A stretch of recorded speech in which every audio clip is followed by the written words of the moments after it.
Hello guys. हम पिछले videos में कालीबंगा सभ्यता, आहड़ सभ्यता, गिलुंड सभ्यता को पढ़ चुके हैं।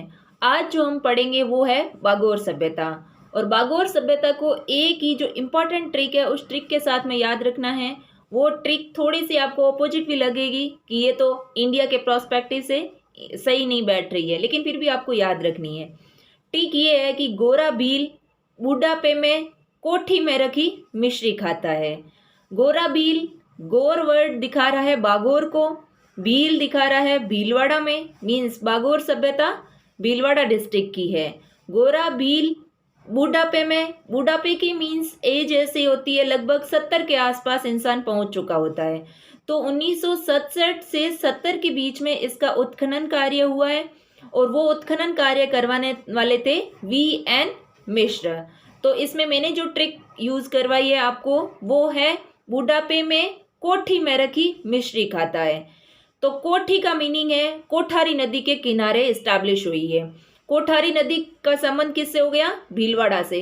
तो इसमें 5 वर्ड जो आए हैं वो इम्पोर्टेंट आए हैं। फर्स्ट तो बागोर, गोर, देन भीलवाड़ा, भील से, फिर बुढ़ापे में 1967 टू 670, फिर उसके बाद में इसका उत्खनन कार्य करवाने वाले, और कोठी में रखी हुई का मीनिंग कोठारी नदी। उत्खनन कार्य करवाने वाले थे V.N.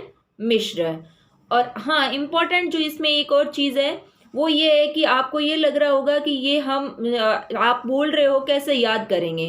तो इसका जो नोट्स रूप में मैंने लिख के विवरण बॉक्स में या फिर डिस्क्रिप्शन बॉक्स में डाल दिया है, तो आप वहाँ से उसको देख लिया करो कि ये सेम बैठ रहे हैं या नहीं बैठ रहे हैं, और आपको याद हो रहे हैं भी या नहीं हो रहे हैं। और ये सारा मटेरियल क्लास 10th की बुक से है और आई थिंक ये सफिशिएंट रहता है। इससे ज़्यादा याद नहीं रहता, और याद रहता भी है तो वो थोड़ा सा टफ वाला मैटर हो जाता है। और ये कॉमन है तो ये तो आपको याद रखना ही है।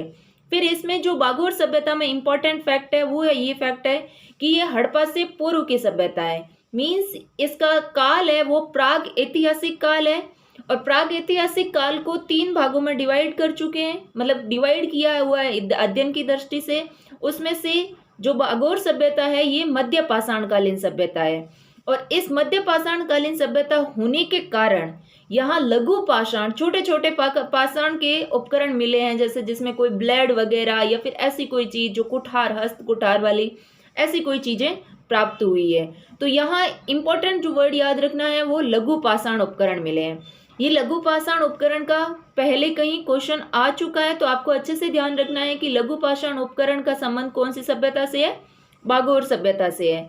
फिर इसमें एक और चीज़ याद रखनी है, वो इम्पोर्टेंट है, वो है कृषि और पशुपालन के साक्ष्य प्राप्त हुए हैं। तो कृषि एंड पशुपालन के साक्ष्य कहाँ प्राप्त हुए?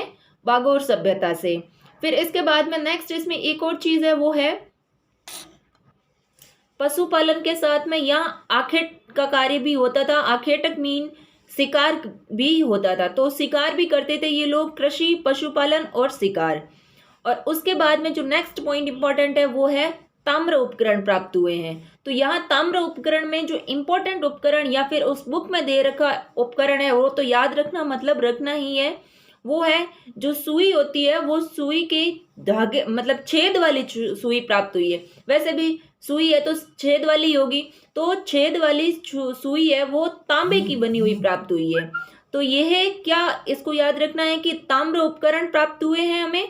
और इसमें जो पूरा इस बागोर सभ्यता में याद करने वाला वो है, अगर आपको ट्रिक से याद होता है तो ज़्यादा बेस्ट है, क्योंकि ट्रिक मैंने ज़्यादा नहीं बनाई है, कुछ एक ट्रिक बनाई है और इसमें तो एक ही ट्रिक से सारा याद हो रहा है।